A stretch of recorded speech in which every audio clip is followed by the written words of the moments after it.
Hi there, and welcome to this episode of the Guns Magazine podcast. I'm your host and the editor of Guns Magazine, Brent T. Thanks for joining us here on one of the world's biggest gun talk programs as we chat with the interesting folks who make up the world of shooting.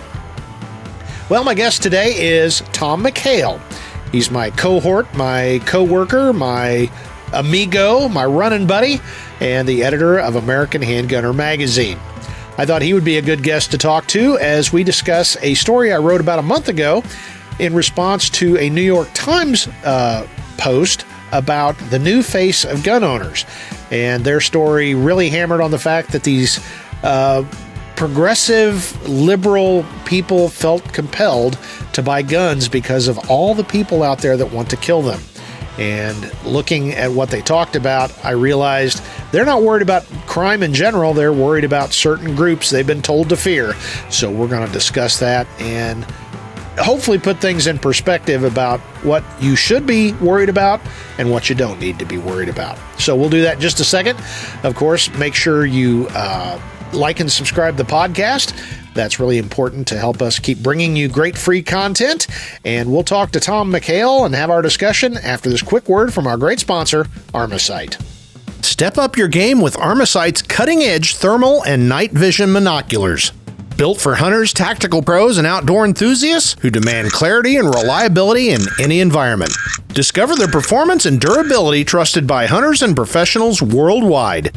Gear up now at Armasight.com. Stop looking, start seeing.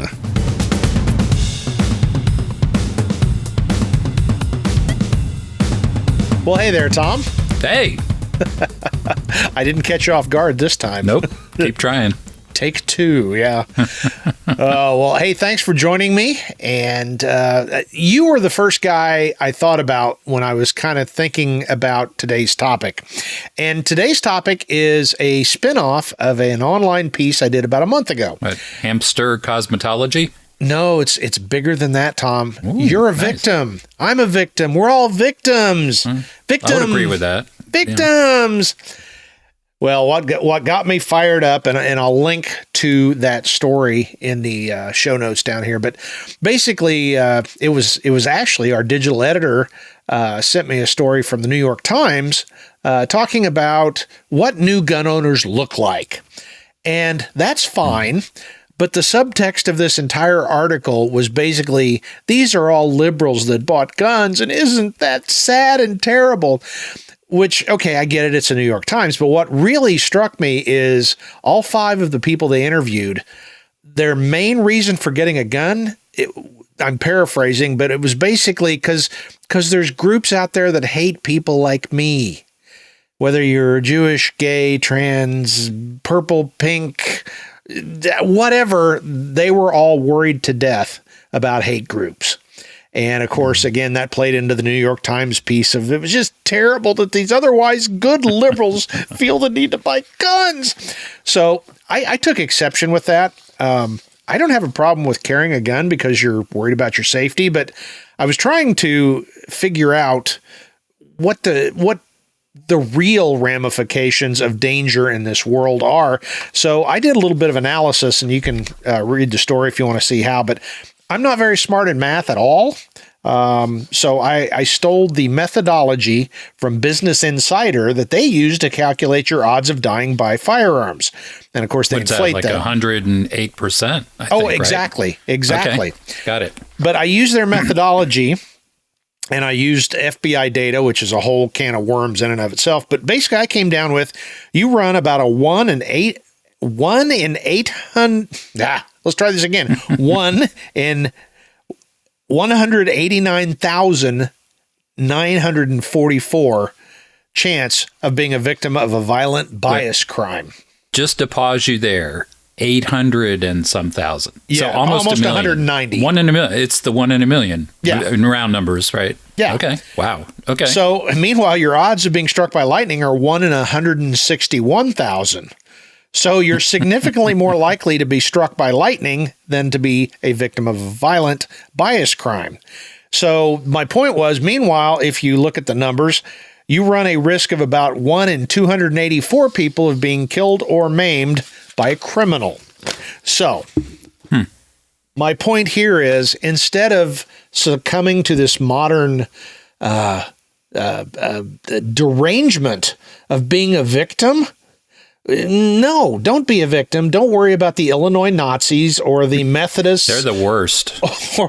Or whomever your particular flavor of victim is. I hate Illinois Nazis. Exactly. Well, I'm from Indiana, so the Illinois Nazis are they're out of control here. And no, I'm hoping people get the Blues Brothers reference there.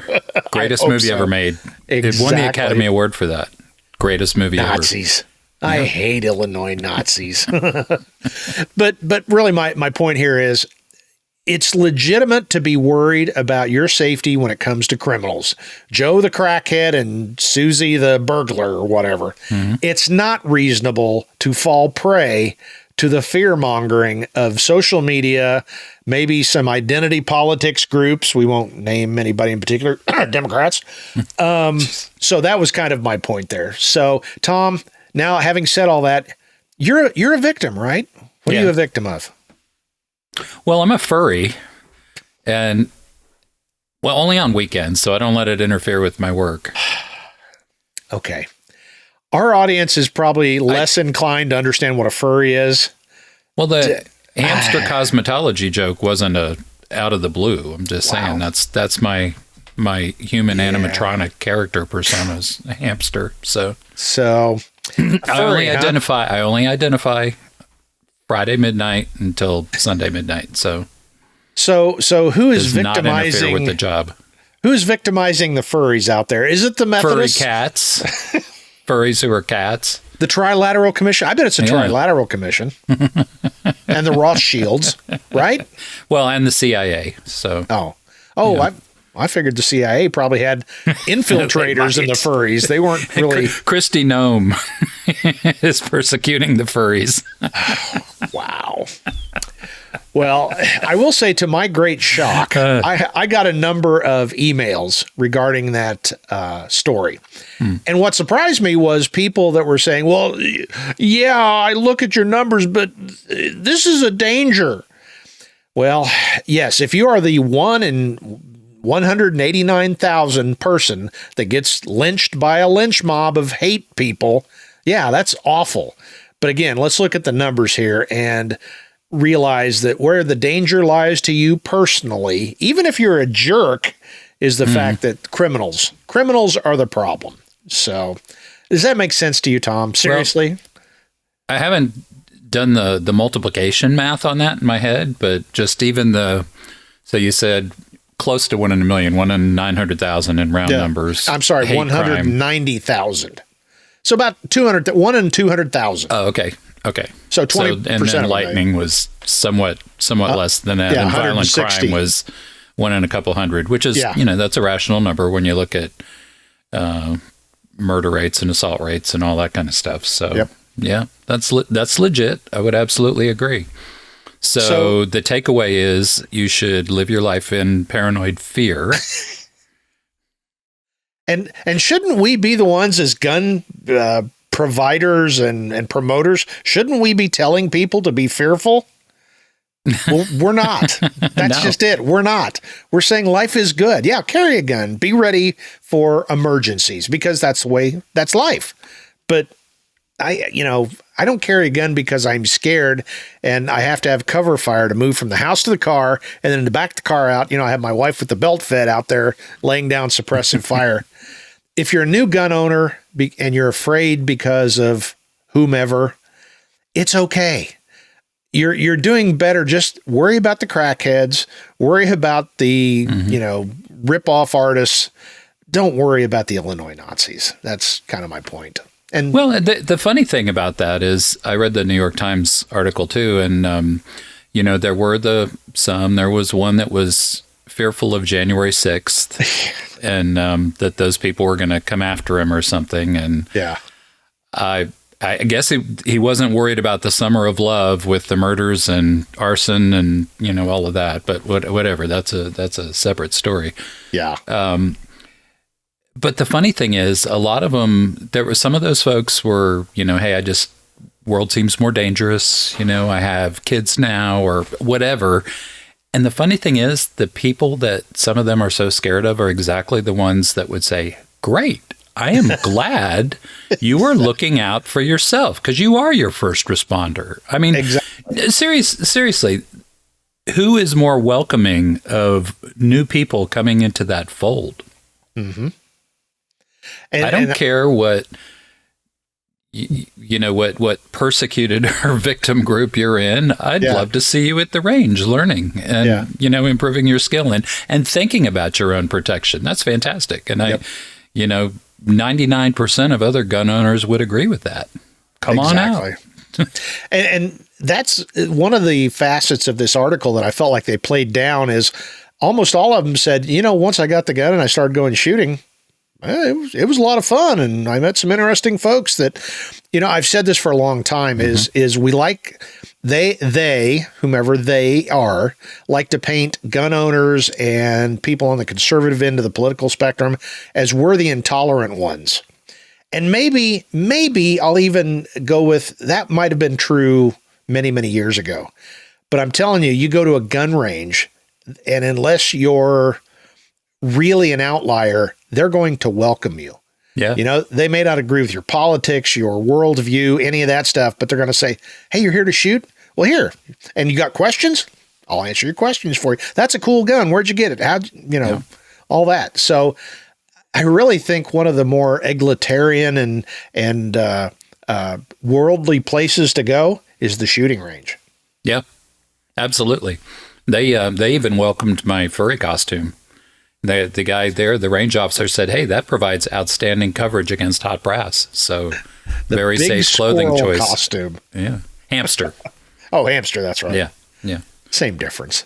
Oh, Tom, I knew you would take this a different direction, but I just thought it was so funny that the blowback I got, and again, it wasn't a lot, but it was folks who really took issue, and their argument was, well, those people are out there. And my point was, yeah, they sure are. But the gist of what I was writing about was, let's put danger into perspective. And I really think that's something a lot of folks fall prey to in general. We laugh as boomers that, we grew up with no car seats and steel lawn darts, and we drank from the water, the garden hose, and most of us are still here nowadays. And I put my beloved children into this category. They really have been indoctrinated in this idea that the world, there is danger behind every blade of grass. And it's really not. The world's overall a safer place. Crime's going down. Way down. We've got every regulation known to man. There's, very few kids walking around with steel lawn darts in their head, but I've seen arguments over the merits of safety seats for kids, not just having one, but if this one is better and this one's 3% better. And it's like, I get it. Again, my favorite way to go to Florida with my parents, riding in that back package ledge in the car. It was fun, though. Done that in the old days. Oh, exactly. They slam on the brakes. You get to play Superman for about a second and a half. And we survived. So I'm not saying that was the better way. I'm just saying that looking at relative risks, our world is much safer, much more padded, much more rounded corners. And it makes me sad to see folks worrying about things that they really shouldn't be worrying about. And the flip side of that, the yin to the yang is, and if you do choose to carry a firearm or a weapon you can use to defend yourself, it's just that much more reassuring that if in the 1 in a gazillion chance that, you fall victim to the Illinois Nazis or Joe the crackhead, you've got options there. So perspective is the key. I think I'd like to propose an experiment, for those poor people and the others like them who were afraid of the other side or whatever, right? Go to the grocery store and pick out every other person, and every other person voted differently than you did in the last election. Every other one. Yep. whichever direction, choose your direction, doesn't matter. Every other one is a representative of that group that you've built this fear wall around. Is that rational? Really? Are half the people in the local Costco out to kill you? Yep. It's the old thing of being a guy. I always say have a beer with, and I've had a couple of liberal friends, very liberal friends. I got a lot of friends that are liberal, but I've got a couple that were close. One of them has passed, but he was a newspaper editor, and we'd get together for a quarterly editorial conference. And I loved hanging out with him because we completely disagreed on virtually everything related to politics and worldview. But you know what? It never got personal. We could have very heated arguments, and we'd sometimes end with, well, I think you're stupid. Well, I think you're stupid. Okay, let's have another beer. There's nothing wrong with that. But when you start, I think he's a bad person because he doesn't agree with me. That's stupid. And you want to get into the meta part of this. There are a philosophy that says if we can divide people into little tiny categories, we can manipulate them into maybe supporting us and voting for us. I'm not going to say who that might be, but that seems a pretty likely strategy. I don't think it's a right-wing conspiracy for me to say that. I think it's a verifiable strategy, and it's worked. Okay. And an effective one. Yeah. Yeah. That's why they do it, because it works. Fortunately, I do think with the latest swing of the pendulum, people are seeing through that a little bit. But anyway, reeling it back into guns, I think that's one of many factors why more progressive people don't like firearms, because once people buy them and they go to the range and they start talking about guns and watching gun media and watching programs by gun people, they suddenly realize maybe they're not as hateful and backward and evil as I believed they were. So, well, you know where this brings you? It brings you to developing this distinction and appreciating the difference between what you think might happen and what the data shows you might happen. And this is a very important point. And what I mean by that, I talk about this a lot when referring to self-defense and, how to live a switched on lifestyle. It's what you see happening that matters. Do you see the proverbial guy in the trench coat, acting all jittery and sweating profusely in 40-degree weather? Do you, do you see those kind of cues that signal impending danger, whatever they might be? Or do you just think, that person voted differently than me, I think they might be out to kill me? You make a great point there that I hadn't. It's kind of a natural point. It's so obvious to me, I didn't even think about it. But I go back to my days of being a cop, and Roy and I have talked about it on this program before about how mind-bending it is when you get to some place and there's somebody sitting there on the curb all bloodied, and they always say a couple of things very commonly. I didn't think it could happen to me. And yeah, I saw that, but I didn't think it was really dangerous. So kind of the where that ties into what you said is, if you're constantly looking for the Illinois Nazis or orange men or registered college Republicans, that's distracting you from looking at the guy that, as you said, Tom's got a long trench coat. When it's 80 out, he's sweating profusely, and he keeps kind of grabbing his side. That's the guy you need to be looking for, because that's the guy that's probably going to hurt you. It's not going to be this nameless, faceless group somewhere down, doing whatever they do. And I'm not saying that they're not dangerous. If you walked into their clubhouse, you would probably be in a bad way. But numbers wise, it's these other people that, instead of being humanistic and saying, oh, we're all the same except for those people. No, that's your problem right there, not those folks. Right. I'm not texting with my phone. Those of you watching the video version, I'm doing math, because this has been churning in the back of my head the whole time, and it's just too tiring to try and do manually. Yeah. So to your point that you're making right now, 1 in 190,000 hate crime chance, right? Right. 1 in 270 round numbers. Yeah. All right. You ready? Okay. 703 times more likely to be victim of a regular old crime than you are to be a serious victim of a hate crime from those boogeymen. Wow. That's I wish I could do math. Because I can't. There's this app on the calculator. It's awesome. I know. Yeah. I failed to operate that. But no, that is a great point that you're making there, that levels of magnitudes, of exponential magnitudes of trying to, worry about things that probably aren't going to happen to you.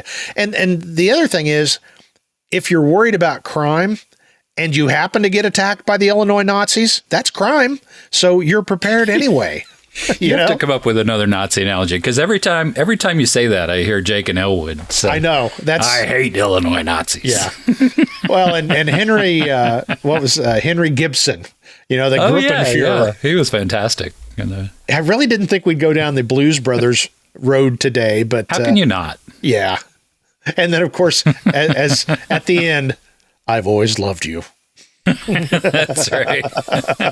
If you haven't seen the movie, you gotta Nazi watch love it. Story. It is.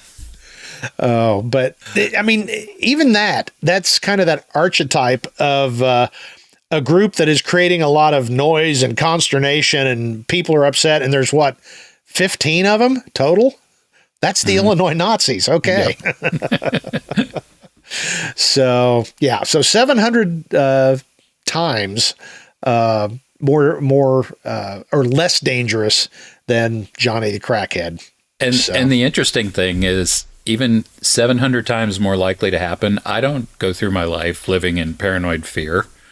There's a difference. Yep. Being switched on and prepared doesn't necessarily translate to paranoid and fearful. Exactly. You can be observant and pay attention and think about things that, might happen based on what you see, the data you see in your daily travels. Yep. But, live your life. Be happy. Exactly. It's a pay great attention. world out there. Yeah. If we still had mountain lions, roaming our cities, you'd be watching for mountain lions, right? So if we had mountain lions roaming our cities, they would be really fat. Because think about all the people wandering around with their face in their phone. Oh. So that is the number one thing. I think that 1 in 270 could go to 1 in 1,000 almost overnight. Yep. by just putting down the phone. Well, there's memes, and there's lots of urban saying, or not urban saying, I'm thinking of urban legends, but there's lots of quips that cover this concept, and it's don't go stupid places and do stupid things, and your chances of being a victim are greatly reduced. Yeah. Going to the bad urban area and buying drugs at 2 a.m., there's a good chance something bad could happen to you. So, the older I get, the more I understand, the old saying of nothing good happens after midnight. Well, you know what? That's absolutely positive. You're not talking about like a street takeover or anything. Right. 'Cause that's just good old fashioned car racing. Hundreds of people taking over the street, and there was where was that just recently where, it was in Lafayette, Indiana. There was a protest going on. I think it's that 5051 or whatever the group was. And a guy tried to drive through them, and they got into an altercation, and somebody pulled a gun. And so there was charges filed. I believe the person in the car pulled the gun, but the protester had hit them. I'm not real sure on all the details there. You can look it up. But my first thought was, when I read about this, is you see a group of protesters blocking the street, I bet there's another road that gets where you're going. I'm just saying, I don't know the circumstances. I'm not criticizing the victim here, but my first thought is, oh, look, a whole bunch of people that look unhappy. I think I'll go that way. Hey, you just named another tactic for improving your 1 in 270 number.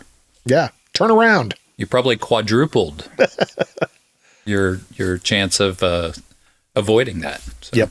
Yeah. So my point to the new gun owners who have bought their firearm basically because the Illinois Nazis are coming after them, don't worry about it. Worry about just your everyday run-of-the-mill criminal. Now, I and this should inspire you also, Tom. I'm not going to let the veteran gun owners off easy. And I don't mean veteran of the military. I mean veteran people that have owned firearms for a long time. We tend to be binary. I don't know where I've heard that before, but it's really important to us to be welcoming to folks into the Second Amendment community. And we've talked about it a lot before. It makes me crazy. But when we get into the whole FUD versus black rifle or hunters versus competition shooter, well, whatever, we need to quit on our own free will, herding up into little cliques when we all should be supporting the Second Amendment and anybody that wants to come and join us. So, yeah, harumph. Well, I was kind of softballing it to you. Tom was the one who said, if you didn't know, that shooters are binary. It's either the best or the worst, love, hate. And that tends to come to shooters too. So I've often said there's no more, I don't want to say unwelcoming, but there's some awkward moments when you walk into certain gun shops. You know, there's a couple of guys sitting down at the end and they start commenting. And I've heard everything from you ain't from around here, or why you buying that? Classic. You know? And it's like, well, I could imagine how, you know, a what is it, a BIPOC woman of color or whatever, you know, I can handle it. I'm a middle-aged white guy, but somebody who's already feeling out of place, and then to have a couple of guys do that. I've told the story before of teaching a woman's only class, and we were following up the range from another group, and it was a youth group, but it had obviously adult leaders that were teaching, and they started commenting on the ladies and their gear and their lack of familiarity with firearms loud enough that people heard it. And several of the ladies, you know, one lady almost left. And we're like, no, we'll deal with it. And it got dealt with the next day through their organization. But it's like, why did these guys think it was important to sit there and ridicule, essentially, these ladies who came to learn how to shoot and protect themselves and their family and become part of the Second Amendment community? So it's hard. I'm as an old and crotchety as the next guy, but I don't understand why it's so important to criticize other shooters. I don't either. Thankfully, it doesn't happen very much. Yeah. It happens too much, but that's still not that much. So, yeah. So anyway, if you find yourself in that situation where, you know, maybe you don't like a vegan shooting on the range with you, shut up and welcome them to the group. And maybe they'll... Hey, it's good for all of us. It is. Well, I told the story before, I think, that one time we were training and a person showed up in a PETA t-shirt. People for ethical treatment of animals. Yep. They tend to be very progressive, very off leftist. And we assumed wrongly that it was one of the, you know, the funny t-shirts, PETA, or people eating tasty animals, some of those. Turns out this young lady was a PETA member, a very left, leaning politically. And she was the first person I ever ran across that was doing the firearms training because people were, she didn't feel safe because people like me were going to hunt her down. And by the end of the weekend, are you? No, I got other things to do. But I think learning occurred that weekend because she was very standoffish. And by Sunday, she was like, you know, we hadn't changed any of her political stances, but she at least had seen shooters and people that own firearms as, hey, these are okay people and pretty welcoming. So that's what I hope happens every time a new gun owner goes to the range. I always say if we all do that, there are no more threats to gun rights. It just evaporates. Yep. There's nothing to fight about anymore. And if you want to fight that battle. Mm-hmm. Do everything you can to bring non-traditional gun owners. Traditional gun owners are middle-aged white guys and old white guys. Bring some new folks into the realm. And you want to talk about causing heartache for the progressive wing of the political spectrum. If suddenly a lot of their folks are buying guns and going shooting, that's going to cause severe heartache. So that's the most subversive thing you can possibly do. And fun. Watching their heads seriously, explode. all around. Because, I mean, like you said early in this discussion, I'm still waiting on the first nervous person I've brought to a gun range to not have fun. Exactly. And want to go back. Yep. Still waiting after decades. So it's I hope by this talk, maybe the new gun owners who have gotten this far have realized that the majority of shooters and range people and sales people in the various shops, we want you to be here. We don't want you to be learning to shoot because you fear us. You're part of the brother and sisterhood now. So please join us. We welcome you. And like I said, to the veteran shooters, message. That's the takeaway. Yeah, absolutely. Yep. And I'm seeing that. I'm seeing that in my range. Good. It's, just steadily over the past years. Just a much broader array of people, families, kids, men, women. So it's good. Well, and empirical data, Ken Campbell, the CEO of Gunsight, he's mentioned that a couple of times. Really? They see it in the training. They're seeing it. Yeah. And it's training's hard. even better. It is. Forever for all of us. So. And it's hard when somebody who disagrees with your political views and all that, it's different than maybe what it kind of used to be, but that's okay too. We all need to have our mind open a little bit. I could care less. Yeah. Yep. So we got something. We just found something in common. Exactly. That's a win. It's a win-win. That is a win.